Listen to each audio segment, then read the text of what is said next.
Coucou, c'est Jérôme de Discus JDL. Donc une petite vidéo aujourd'hui sur l'expédition et l'acclimatation de vos poissons. On y va? Une petite vidéo parce que j'ai beaucoup de questions à ce sujet sur comment j'expédie les poissons. Mais bien sûr, l'idéal, c'est de venir les chercher directement à la ferme. Comme ça, ils sont en quelques heures chez vous, c'est impeccable. Sinon, je les expédie en général par UPS. Donc, dans des boîtes en polystyrène comme ça. S'il fait vraiment froid, ici, je mets des cartons à l'intérieur pour isoler.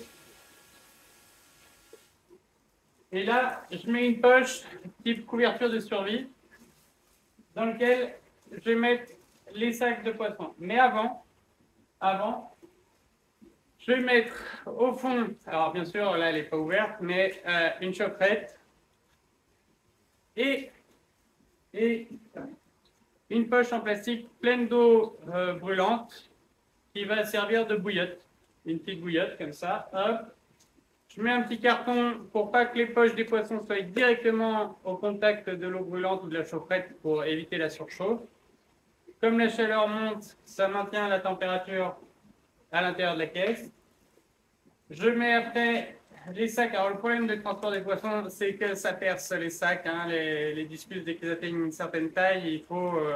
Alors déjà les petits, je double systématiquement tous les sacs, mais sur les moyens ou les gros, je triple, voire je quadruple. C'est-à-dire que là, vous voyez ici, j'ai une poche en plastique, ici une poche de protection et une deuxième poche. Voilà. Donc là-dedans, je mets 2 à 3 litres d'eau. Ça dépend, bien sûr, j'adapte la taille à la taille des poissons. Hop, je remplis comme ça. J'utilise un broc pour être sûr de la quantité d'eau que je mets dedans. Et bien sûr, je rajoute... alors, avant, j'oublie un petit détail quand même. Surtout pour les gros poissons, maintenant, depuis pas très longtemps, je rajoute du charbon actif directement dans les poches parce que ça absorbe les polluants, comme il n'y a pas de filtration dans l'eau. C'est pas mal. Je vide toute l'air du sac et je remplis avec de l'oxygène pur. Voilà. Hop. Donc dans les caisses, je peux mettre, on va dire en moyenne, jusqu'à 8 sacs de poissons. Ça dépend de la taille des sacs, hein, bien sûr. Mais sur les pièces de taille moyenne, on met 8 sacs.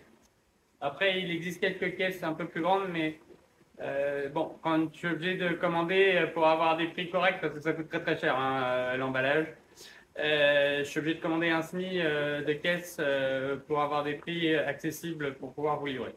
Un petit détail quand même, en général, dans la plupart des cas, je mets les poissons à jeun avant expédition. J'ai une batterie spéciale. Alors, je vais essayer de vous la montrer. Tac, tac, tac. Voilà. Là, j'ai une petite batterie où je mets les poissons par commande, ici, ou s'il y en a beaucoup, dans 2 ou 3 compartiments. Voilà. Et ça permet de mettre les poissons à jeun quand c'est possible. C'est quand même, ils voyagent mieux comme ça, je trouve. Ça évite la pollution de l'eau et c'est pas plus mal. Après, bien sûr, sur les caisses en polystyrène, je rajoute l'étiquette du transporteur. Et je vous transmets le numéro de suivi comme ça sur leur application. Vous pouvez directement suivre où en est votre colis. C'est important. Moi, j'expédie au plus rapide, toujours en express si le transporteur me le permet. Donc, j'expédie le lundi, par exemple, pour le mardi matin. Si vous habitez dans des régions un peu plus reculées, ça arrivera le mardi après-midi. Et s'il y a un problème de transport, ça arrive le mercredi. C'est rare, mais ça arrive. Il ne faut pas se le cacher. Donc, prévoyez d'être là à la réception, hein, quand même. Et avec l'application, vous pouvez savoir où ça en est. Et n'hésitez pas à me dire que votre colis est bien arrivé. Ça, c'est cool, c'est sympa, c'est rassurant. OK. L'étiquette du transporteur. Et moi, je rajoute une étiquette pour indiquer que c'est les poissons qui voyagent, pour que le transporteur et le livreur fassent attention au contenu des boîtes. Alors moi ici j'ai une livreuse, elle est fantastique. Elle sait très bien ce qui voyage, elle fait super gaffe. Elle vient les livrer, elle vient les prendre les caisses en fin de tournée. Comme ça les poissons restent au chaud ici dans la ferme le plus longtemps possible. Elle les prend pas à 6 heures du mat, hein. Elle les prend dans l'après-midi. Comme ça c'est impeccable. Ils voyagent peu de temps dans les camions, au le moins de temps possible. Alors je connais pas tous les livreurs de France bien sûr. Mais voilà, en tout cas, il y en a pas mal qui font super bien leur boulot, il faut le dire aussi. Et c'est cool. C'est ce qui permet que vous ayez des poissons, dans la majorité des cas, qui arrivent impeccables, qui mangent peut-être le jour même de leur arrivée. Voilà. Après, les poissons, ça reste quand même pas leur milieu, ça peut être stressant de voyager, d'être déplacé. Donc, ils peuvent prendre quelques jours à remanger. Hein, c'est pas très grave.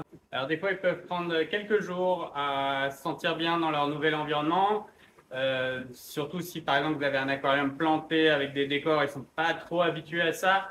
C'est très bien. Hein, je dis pas, il faut. Moi, je suis pour les bacs avec. Regardez ici, j'ai un bac avec plantes, sable, racines et tout. Hein, je suis pas spécialement pour les bacs nus.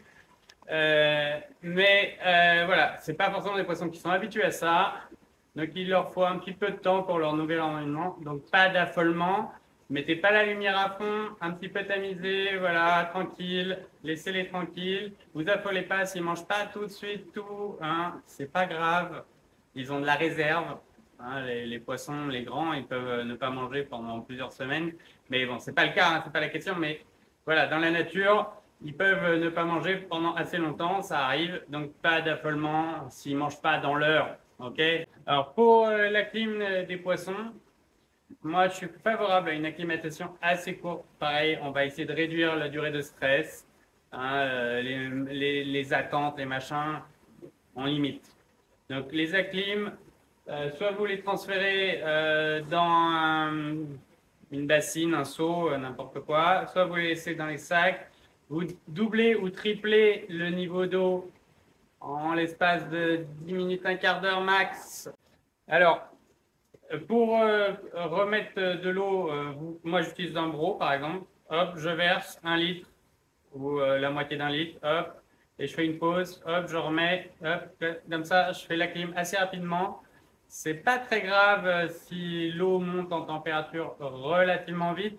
Il vaut mieux que le poisson soit rapidement dans une eau qui lui convienne bien. Alors, pas d'affolement si l'eau est à 20 degrés, hein. C'est pas grave. Hein. Les poissons à 20 degrés, ils survivent. Ils sont juste plus léthargiques. Ils sont comme